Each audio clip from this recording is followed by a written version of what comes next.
Hello guys, kumusta? Nandito kami sa barangay ng Mapanas dito sa Magtaon kay Oscar Bantayan, asawa si Birgit Laudinio Bianes. Dito kami sa bahay nila nagbibisita o namimili ng mga yuki.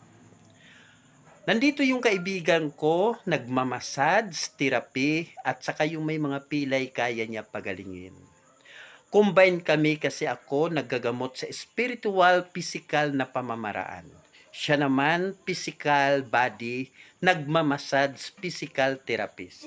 Ito yung kaibigan ko na sikat na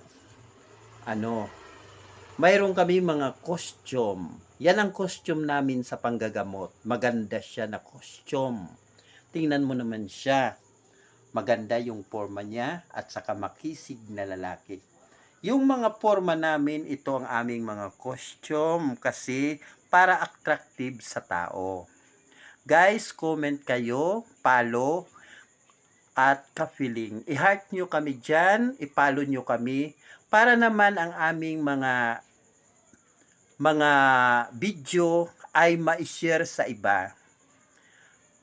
Mayroon kami sa inyo ipapakita ng mas mahalaga o importanteng bagay. Kami nagagamot sa mga spiritual at physical na pamamaraan. Ito si, ano pangalan mo? Si Alvin. Siya ay Nagpapagaling ng mga may Pilay. sakit sa pilay at saka therapy. mga therapy, massage therapy, nakakatulong sa mga tao nakapapagaling at sa may nahihirapan. At saka sa mga baraang ugat. Mga baraang ugat, nakakatulong para magpagamot na kayo lahat kung mayroon dyan. Narinig nyo guys, kami ay nandito sa Barangay Magtaon ng Mapanas, Northern Samar. Ito ang bahay ni Birgit Bantayan Laudinio Bianes. Ito yung aming tinutuluyan dito sa Mapanas.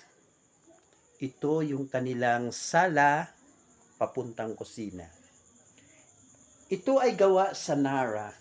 Mga upuan na gawa sa Nara. Siya ay dating barangay captain, si Oscar Bantayan. Ito ang kaniyang bahay, napakalawak, at ang kusina ay sobrang lawak. Guys, maraming salamat sa mga